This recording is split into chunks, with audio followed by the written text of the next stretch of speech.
నమస్తే. ఎన్నో విషయాలు విశ్వమను బాబు గారితో మనం చర్చిస్తూ ఉన్నాం. చాలా అఫర్మేషన్స్ చెప్తూ ఉన్నారు.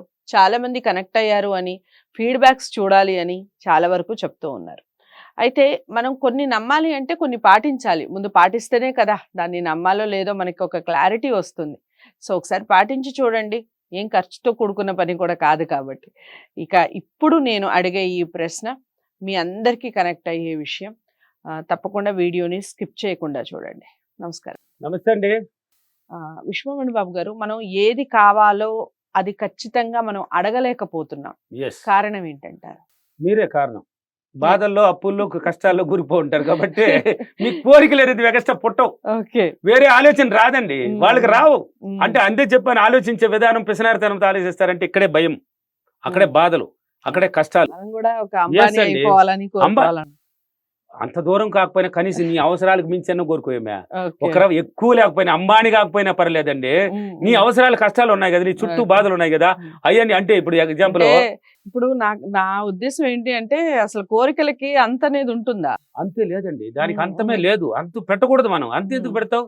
దానికి అద్దెలు లేవు, పోతా ఉండాల్సిందే, స్టెప్ బై స్టెప్ పోతా ఉండాలండి. అంటే ఈ కోరికలు పెట్టడం వల్ల ఏమవుతుందంటే నెక్స్ట్ భర్త ఆనందమయంగా ఉంటుంది నీకు. నెక్స్ట్ ఎలా ఉంటుంది అంటే అది మీకు తెలియదండి, ఆత్మబలం మీకు తెలియదు అది. అందుకే సాధులు సన్యాసులు ఉంటారు కదా, ఎప్పుడైనా మీకు తగిలితే వాళ్ళ దగ్గర కూర్చోండి. వీలైతే గుడిలు గోపురాల దగ్గర ఉంటారు, వాళ్ళంతా పెద్ద పెద్ద ధ్యానాలు చేసి గంటల తరబడి ధ్యానాలు చేసి వాళ్ళ దగ్గర కూర్చొని చూడు, ఊరికి నేను చూస్తాను కొన్ని విషయాలు చెప్పేస్తారు వాళ్ళు. నిన్ను చూస్తేనే చెప్పేస్తారు వాళ్ళు. నీ జాతకం వాళ్ళకి తెలిసిపోతుంది, చూస్తేనే చెప్పేస్తారు. నువ్వు ఎలా ఆలోచిస్తున్నావు, నీ పరిస్థితి ఇప్పుడు ఎలా ఉన్నావు, నెక్స్ట్ ఎలా ఉంది అని కూడా చెప్తారు. కాబట్టి అందుకే చెప్పాను, నువ్వు ఆలోచించే విధానంలో సరిలేదు కాబట్టి నువ్వు కోరికలు కోరుకోలేకపోతున్నావు. నీకు అంటే నువ్వు తక్కువ ఆలోచిస్తున్నావు. నీకున్న బాధలను పట్టుకొని పీకిలాడితే అక్కడే ఉంటావండి. దాన్ని పక్కన పెట్టమని ఇంతకు ముందు చెప్పాను, ఎన్నో వీడియోలో కూడా చెప్తాను, కంటిన్యూ కూడా రిపీట్ చేస్తూనే ఉంటాను. ఉన్నది మర్చిపోండి, ఉన్న బాధలను పక్కన పెట్టండి. నీకు నెక్స్ట్ ఎలా ఉంటే బాగుంటావు నువ్వు. నీకు ఎలా ఉంటే బాగుంటుంది. ఇప్పుడు నా భర్త నన్ను డైలీ హింస చేస్తున్నాడు. రాత్రి ఒక కాల్ వచ్చింది నాకు, సార్ నా భర్త నన్ను నమ్మడం లేదు సార్. ఏమ్మా నువ్వు అందంగా ఉంటావా సార్? చాలా అందంగా ఉంటాను సార్. అదే కదా నేను కొంప ముంచింది అంటాను. అంటే అందంగా ఉన్నా మీరు అడిగిన క్వశ్చన్ లో ఒకటి, ఎవరైతే నేను అందంగా ఉండనని చెప్తారు అసలు?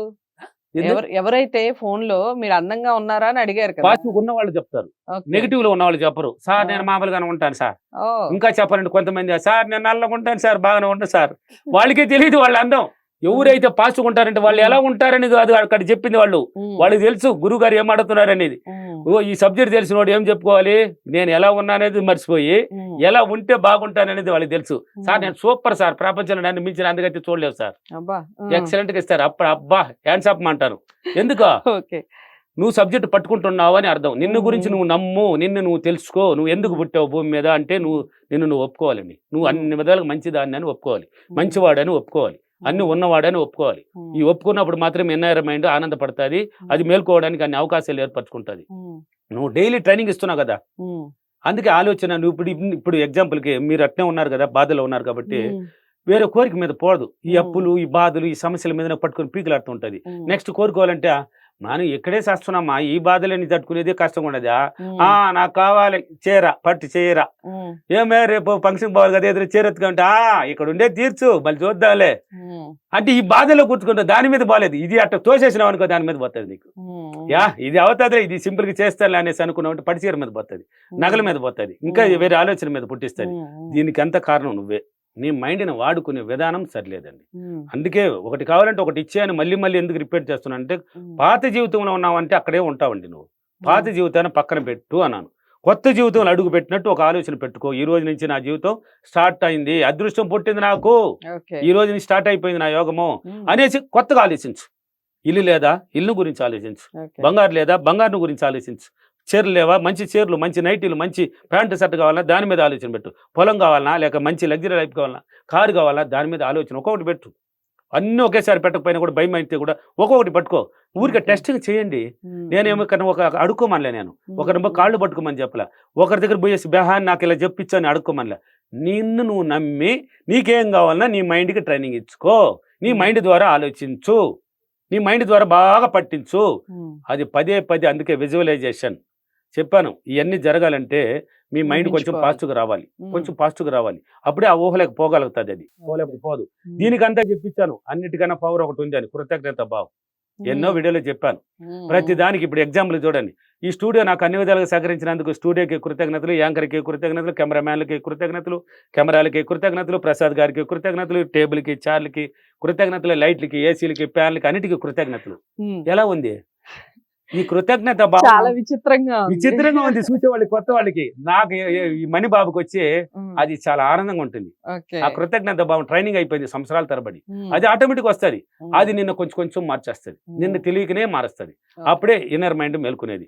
అప్పుడే నువ్వు ఆలోచన వేరే ఆలోచనలు పెట్టగలవు కొద్ది కొద్దిగా. అందుకే ఈ కృతజ్ఞత భావం అన్న కనీసం దానైనా పట్టుకొని పీకిలాడండి. దాన్ని చెప్పి ఇప్పుడు ఏం డబ్బు ఇచ్చారా, కృతజ్ఞతలని చెప్పడానికి డబ్బు కావాలా? ఎవరైనా పక్కవాడు సపోర్ట్ కావాలా? ఎవరు మామ లేక బామ్మర్దో, తండ్రి, భర్త వీళ్ళు సపోర్ట్ కావాలా? నీ నోరు ఉంది కదా, దాంతో చెప్పేమే.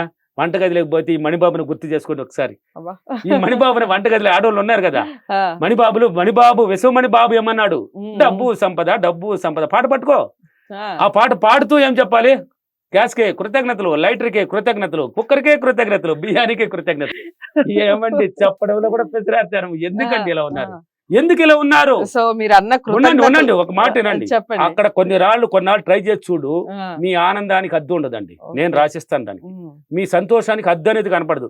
ఏదో తెలియని ఒక ఎనర్జీ పుట్టిపోతుంది, తెలియని ఒక సుఖం, ఆనందం ఏదో ఉందిరా దీంట్లో. నాది నాకు తెలుస్తుంది, మీరు చెప్పారు కాబట్టి. ఇప్పుడు వీడియోలు చూసే వాళ్ళకి తెలియాలి కదా, పక్కన వాళ్ళకి కూడా షేర్ చేయండి. బాధలో ఉన్న వాళ్ళకి ఊరికి ఏం ప్రశ్నార్థం దీన్ని చూడు, ఇలా చూద్దాం, ట్రై చేసి చూడు. ఇప్పుడు ఇదే పాట కంటిన్యూగా వాడితే ఇంట్లో వాళ్ళు ఏమంటారు? వాళ్ళు ఏమన్నా అనుకోని. అందుకే చెప్పాను పక్క వాళ్ళని పట్టించుకోకని చెప్పాను కదా. నేను ఆల్రెడీ చెప్పేశాను కదా. భర్తను కూడా పట్టించుకోక. అనుకుంటే డబ్బు కావాలన్నా వద్దని అడుగు.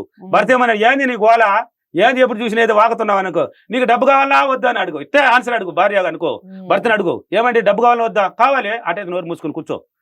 ఏమనాలే? నోరు మూసుకొని గమ్మును కూర్చో. నేను పాడుకుంటే నీకేం బాధ?